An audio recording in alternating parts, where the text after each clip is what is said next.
여러분들이 신앙생활 하는 목적 또 목표는 무엇입니까? 여러분은 왜 신앙생활을 하시느냐 하는 질문입니다. 마음속에 나는 무엇 때문에 신앙생활 하는가? 내가 신앙생활을 통하여 얻으려고 하는 것이 무엇인가? 그 목적이 무엇이고 목표가 무엇인가? 한번 솔직하게 질문해 보시기를 바랍니다. 사실 이 신앙생활 한다는 것은 그리 쉬운 것은 아닙니다.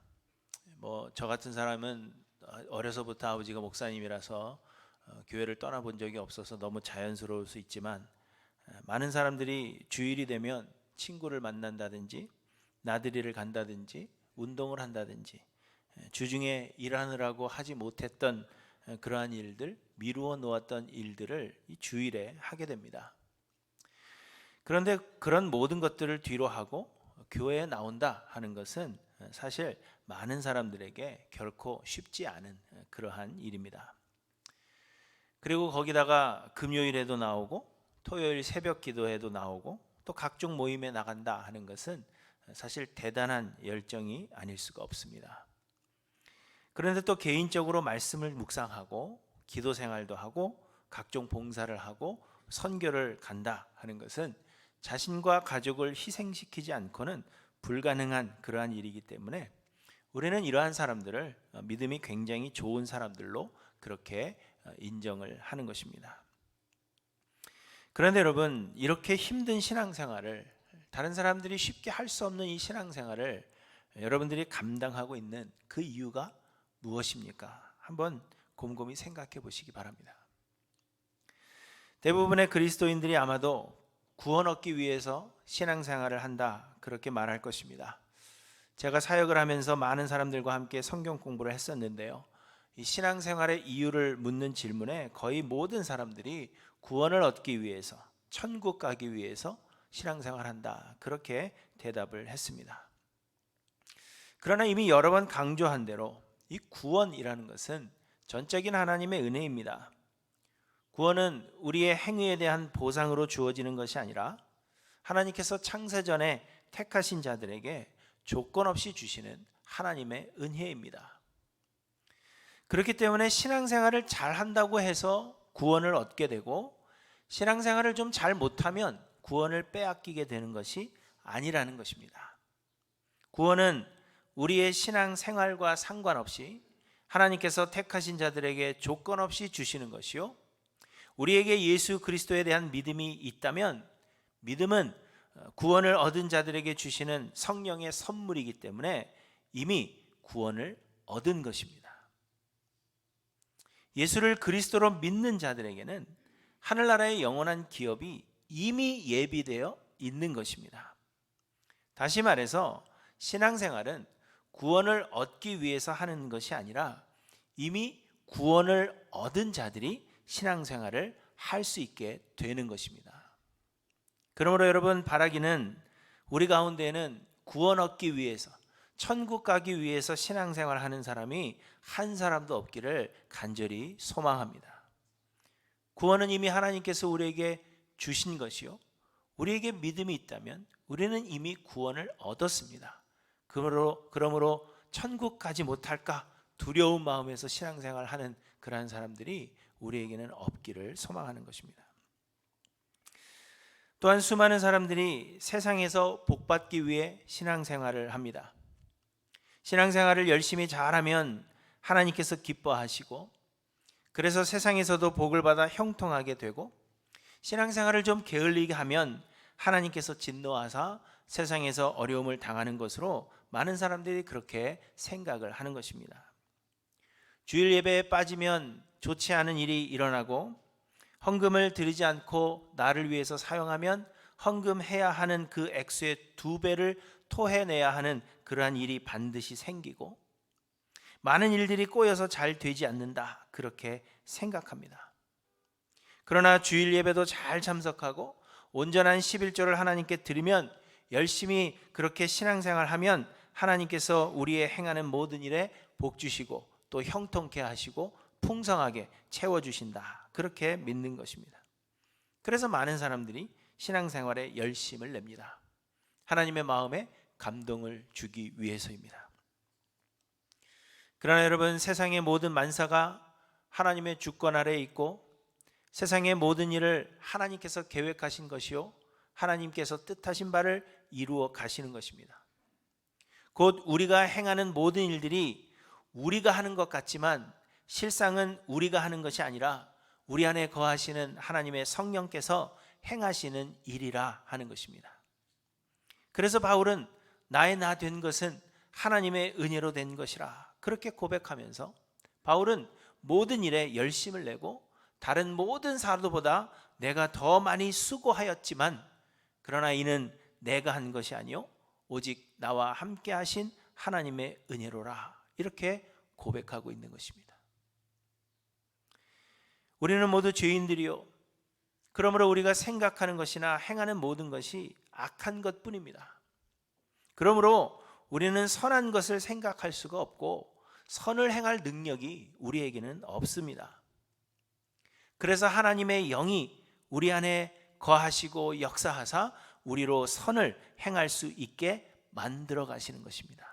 그러므로 여러분, 우리가 어떤 선한 일을 한다면 이는 우리가 한 것이 아니라 우리 안에 역사하시는 성령 하나님의 은혜임을 기억하시기를 바랍니다.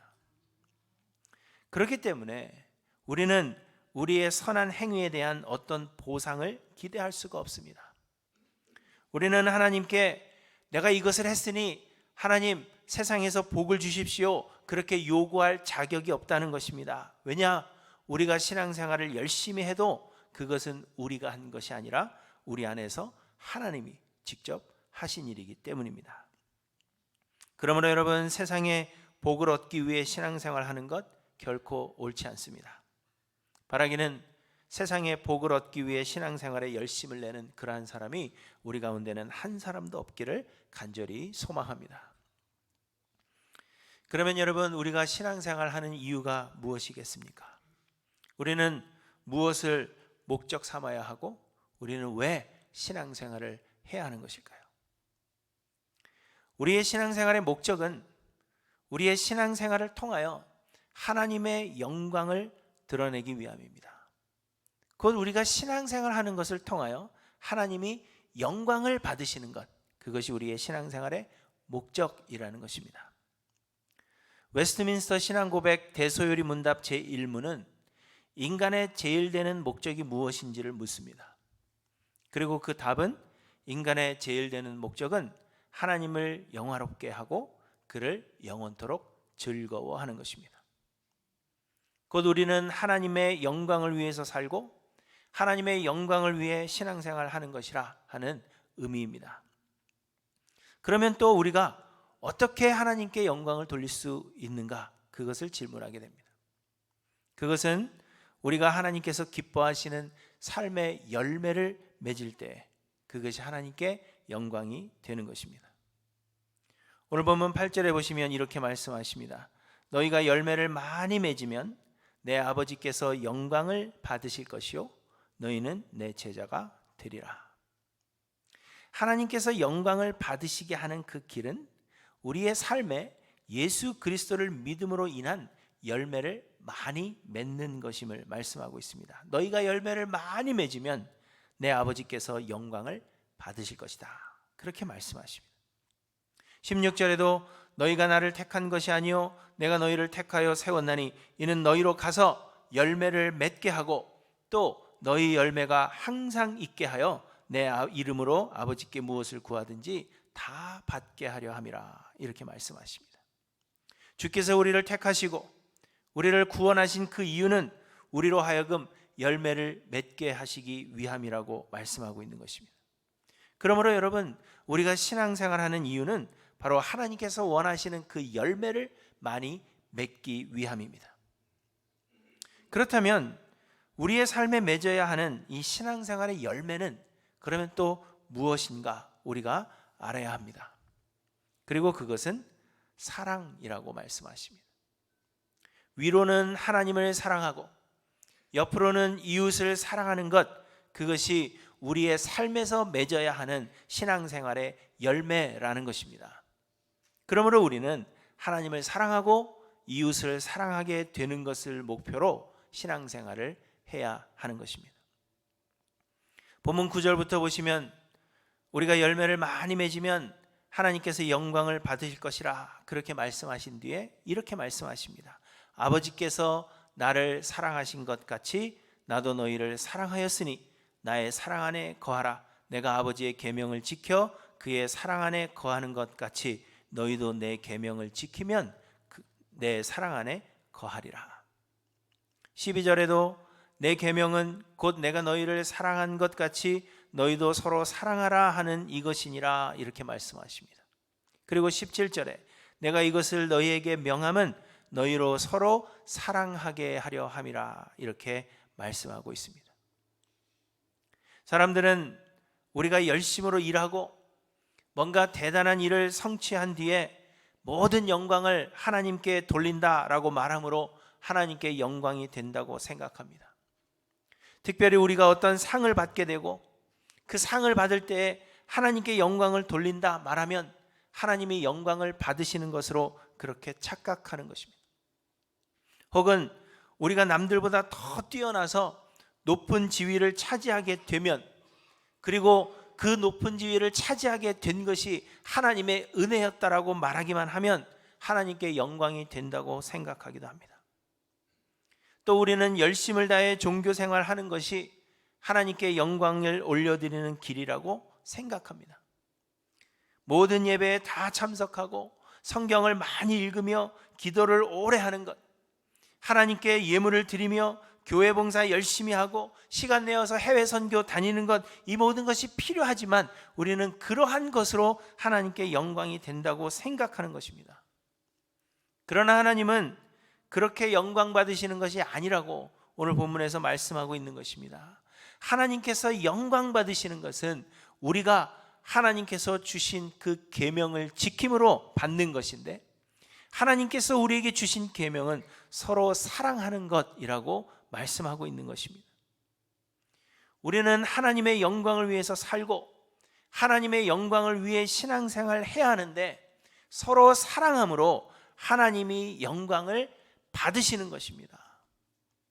그러므로 서로를 사랑하는 것, 그것이 우리의 신앙생활의 목적이요 이유가 되어야 한다는 것입니다. 오늘은 뭐 이렇게 기분들이 안 좋으세요? 뭐 서로 사랑하라니까 싫으세요? 성경은 말씀하십니다. 내가 사람의 방언과 천사의 말을 할지라도 사랑이 없으면 소리나는 구리와 울리는 꽹과리가 되고, 내가 예언하는 능력이 있어 모든 비밀과 모든 지식을 알고 또 산을 옮길 만한 모든 믿음이 있을지라도 사랑이 없으면 내가 아무것도 아니요, 내가 내게 있는 모든 것으로 구제하고 또 내 몸을 불사르게 내줄지라도 사랑이 없으면 내게 아무 유익이 없느니라. 우리가 주를 위해 많은 일들을 하고 세상에서 많은 업적을 쌓는다고 해도, 그리고 그 모든 것이 하나님의 은혜라고 이야기한다고 해도 그것이 하나님께 영광이 되지 않는다는 것입니다. 다만 하나님께서 우리에게 주신 계명을 지켜 우리가 서로를 사랑하게 될 때 하나님이 비로소 영광을 받으신다는 사실을 우리에게 말씀하고 있는 것입니다. 그러므로 여러분, 서로 사랑하기 위해서 신앙생활 하시는 저와 여러분들 되시기를 간절히 소망합니다. 그런데 또 13절에 보시면 사람이 친구를 위하여 자기 목숨을 버리면 이보다 더 큰 사랑이 없나니 이렇게 말씀하십니다.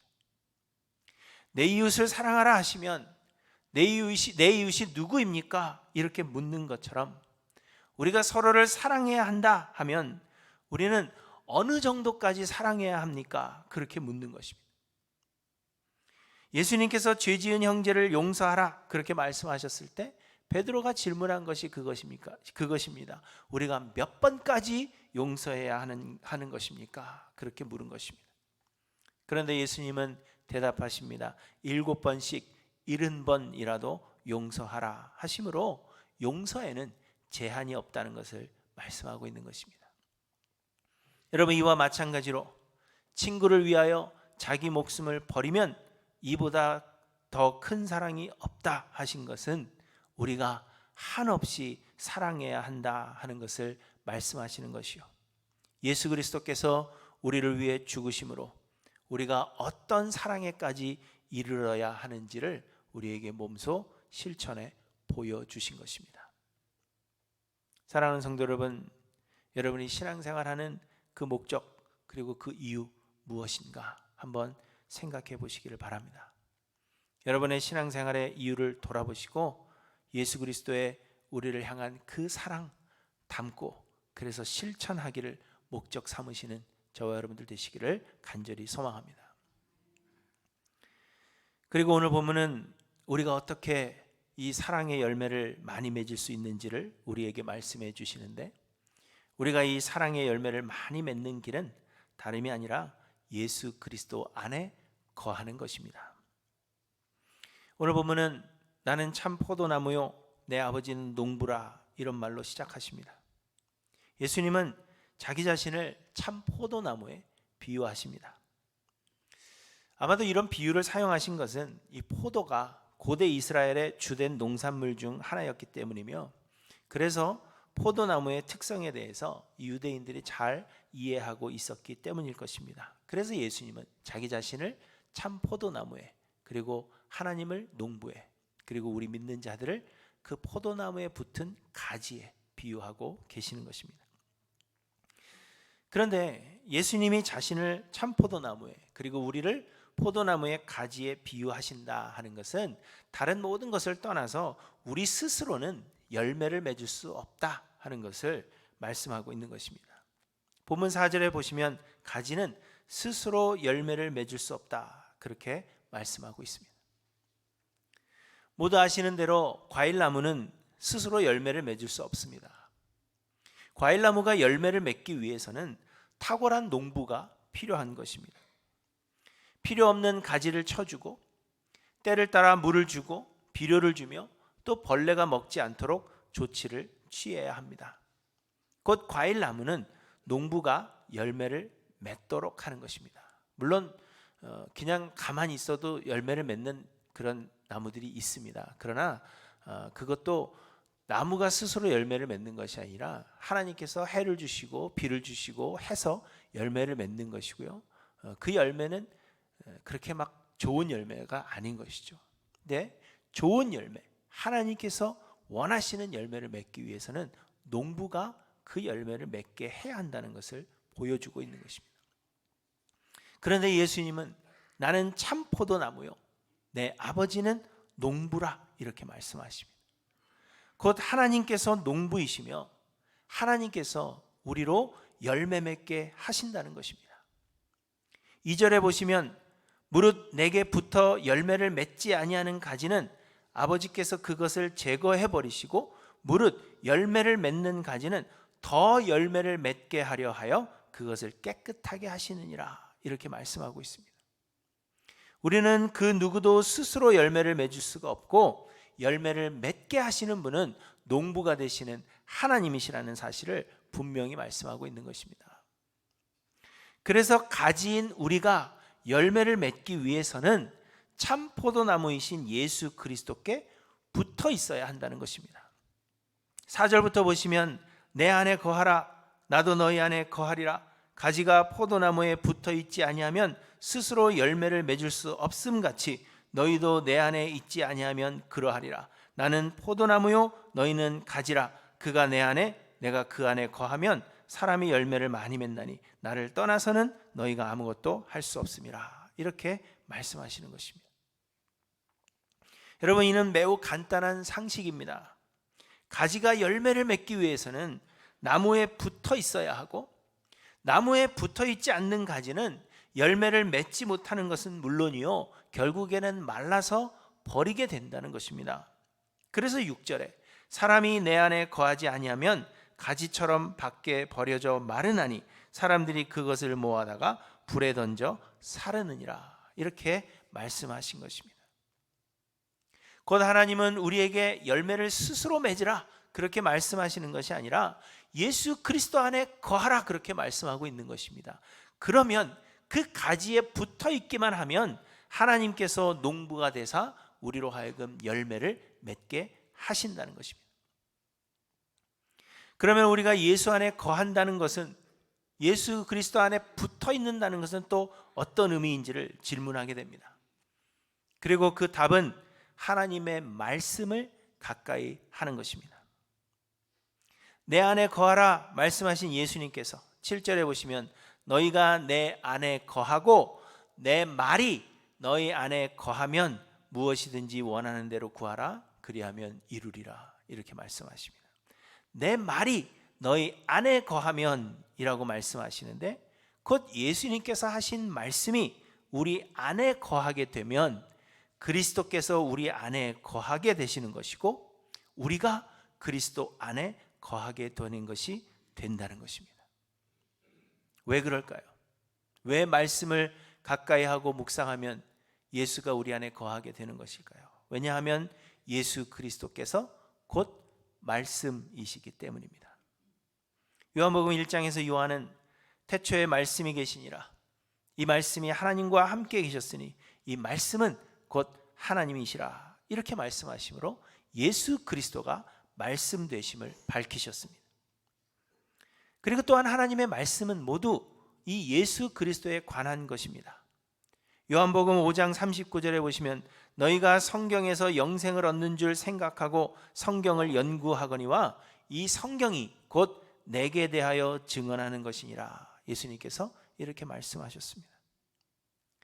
그러므로 말씀이신 예수 그리스도의 말씀이 우리 안에 있으면 그리스도께서 우리 안에 거하시는 것이요, 우리가 이 말씀 곧 계명을 지키면 우리가 말씀 안에 거함으로 예수 그리스도 안에 거하게 되는 것입니다. 우리는 하나님의 말씀 곧 성경을 가까이 하고 묵상하며 그 말씀 곧 계명을 지키어 행하고자 할 때 참 포도나무이신 예수 그리스도께 붙어있는 가지가 된다는 것입니다. 히브리서 4장 12절에 보시면 하나님의 말씀은 살아있고 활력이 있어 좌우에 날선 어떤 검보다도 예리하여 혼과 영과 및 관절과 골수를 찔러 쪼개기까지 하며 또 마음의 생각과 뜻을 판단하나니, 이렇게 말씀하십니다. 하나님의 말씀이 곧 예수 그리스도이십니다. 그러므로 하나님의 말씀은 살아있고 운동력이 있습니다. 그래서 우리가 말씀을 묵상할 때 그 말씀이 우리 안에서 역사하신다는 것입니다. 그리하여 우리로 하여금 열매를 맺게 하시는데, 하나님이 사랑이시고 예수 그리스도께서 사랑을 십자가에서 실천하셨기 때문에 우리도 서로를 사랑하는 열매를 맺게 된다는 것입니다. 사랑하는 성도 여러분, 여러분의 삶에는 이 사랑의 열매가 맺히고 있습니까? 만약 그러하지 않다면 하나님의 말씀을 가까이 하시고 그 말씀 곧 계명을 지키고자 힘쓰므로 말씀 안에 거하기를 소망하시는 저와 여러분들 되시기를 간절히 소망합니다. 그리하면 우리 안에 거하시는 하나님의 성령께서 우리를 도우사 우리로 열매를 맺게 하시고 하나님의 영광이 되게 하실 것입니다. 여러분, 오늘 본문의 말씀을 다시 요약하자면 하나님은 영광 받으시기 위해서 예수 그리스도의 보혈로 우리를 깨끗하게 하사 우리를 구원하셨습니다. 그러므로 우리의 신앙생활의 목적은 하나님께 영광이 되는 것입니다. 그런데 우리가 하나님께 영광이 되는 길은 하나님께서 주신 계명인 서로를 사랑하라 하신 말씀을 지키며 사는 것인데, 우리 스스로는 이 열매를 맺을 수 없기 때문에 하나님은 우리에게 말씀을 주신 것입니다. 우리가 이 말씀을 가까이 하고 묵상하며 이 말씀대로 살려고 힘쓸 때 우리가 예수 그리스도 안에 거하게 되고 예수 그리스도께서 우리 안에 거하심으로 말씀 안에 살아 역사하시는 성령께서 우리로 하여금 열매를 맺게 하신다는 것입니다. 곧 서로를 사랑하게 되는 것, 그것이 우리의 신앙생활의 목적이자 이유이며, 그러하기 위해서 우리는 말씀이신 예수 그리스도 안에 거해야 한다는 것을 우리에게 말씀하고 있는 것입니다. 여러분, 우리 교회가 나아가야 할 목표, 우리 교회가 어떠한 모습이 되어야 하는가, 우리 모든 성도님들은 어떤 성도가 되어야 하는가, 그 목표는 서로가 그리스도 안에서 서로를 사랑하게 되는 것, 그것이 우리 교회의 목표가 되어야 한다는 이야기입니다. 여러분, 그 일을 위해서 신앙생활 하시는 저 여러분들 되시기를 간절히 소망합니다. 그저 나 자신의 유익을 위해서 이 땅에서 잘 되고 하늘나라 가서 장차 그 하늘나라의 기업 받는 것, 그것으로 만족하지 마시고, 그것은 이미 예수 그리스도께서 다 이루신 것입니다. 우리 교회의 목표, 목적, 우리의 신앙생활의 목적은 서로가 서로를 사랑하게 되는 것. 어디까지요? 친구를 위하여 목숨을 버리는 그 경지까지 다다르게 되는 것이 우리의 목적입니다. 그런데 여러분, 그렇다면 지금까지 우리는 어쩌면 신앙생활을 잘못하고 있었는지 모릅니다. 여러분은 과연 무엇을 위해 신앙생활을 하셨습니까? 구원은 하나님의 선물이요 이미 예수 그리스도의 역사를 통하여 이루어 놓으신 것인데, 혹 여러분들 가운데 아직 구원 얻지 못했다 하는 그러한 두려움 때문에 영생 얻고 천국 가기 위해서 신앙생활 하는 분은 없었는가 돌아보시기 바랍니다. 쉬이 없어질 세상의 헛된 것을 구하며 세상에서 형통한 세상의 복 받기 위해서 하나님의 마음에 감동을 주기 위해 그렇게 신앙생활을 하는 것은 아닌가, 우리 모습을 돌아봐야 할 것입니다. 내 의를 드러내고 내 자신이 높임을 받아서 사람들에게 칭송받는 것에 도취되어서 하나님의 영광이 아니라 내 자신의 영광을 위한 그러한 신앙생활을 하고 있었던 것은 아닌가, 우리의 모습을 돌아보아야 할 것입니다. 내 삶이 변화를 받아 예수 그리스도의 그 성품을 닮아가고, 그래서 하나님을 사랑하고 우리 주변에 놓으신 모든 이웃을 사랑하게 되기를 소망하면서 그 길을 바라보며 신앙생활을 하는 것이 아니라, 그저 교회가 부흥하고 개인적으로는 많은 업적을 쌓아 내 자신이 만족을 누리기 위한 그런 신앙생활은 아니었는가 돌아보아야 한다는 것입니다. 이왕이면 내가 다니는 교회가 좀 커지고 목사님도 좀 이름이 나고 세상에 교회가 이름이 나면 덩달아 내 신앙도 커지는 것으로 착각하는 것에 만족한 신앙생활을 해온 것은 아닌가, 우리의 모습을 돌아봐야 합니다. 그런데 여러분, 사실 많은 경우 우리는 그런 마음으로 신앙생활을 해온 것이 분명합니다.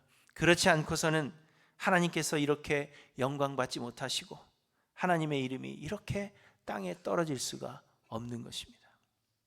여러분, 요즘 기독교를 바라보는 사람들의 시선, 세상이 우리 기독교를 뭐라고 하는지 여러분 한번 귀 기울여 들어보시기를 바랍니다. 우리 기독교는 어떤 평가를 받고 있습니까? 기독보다는,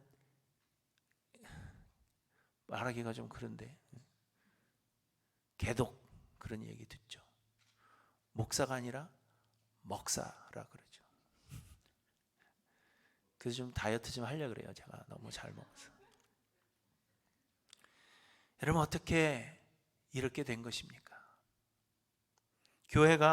교회는 성도가 예수 그리스도를 닮아가고 그리스도의 사랑으로 충만한 공동체가 되는 것을 목표 삼고 그렇게 되어가고 있는가를 항상 바라보아야 하지만, 그저 교인이 몇 명이다, 이번에는 몇 명이나 모였다, 이러한 것만을 자랑하고 있는 것이 현실이기 때문에, 그래서 하나님이 영광받지 못하시는 것 아닌가, 우리는 돌아보아야 할 것입니다. 사랑하는 성도 여러분, 우리는 과연 어떠한가, 여러분 한번 생각해 보시기 바랍니다. 여러분의 신앙생활의 목적과 이유는 무엇입니까?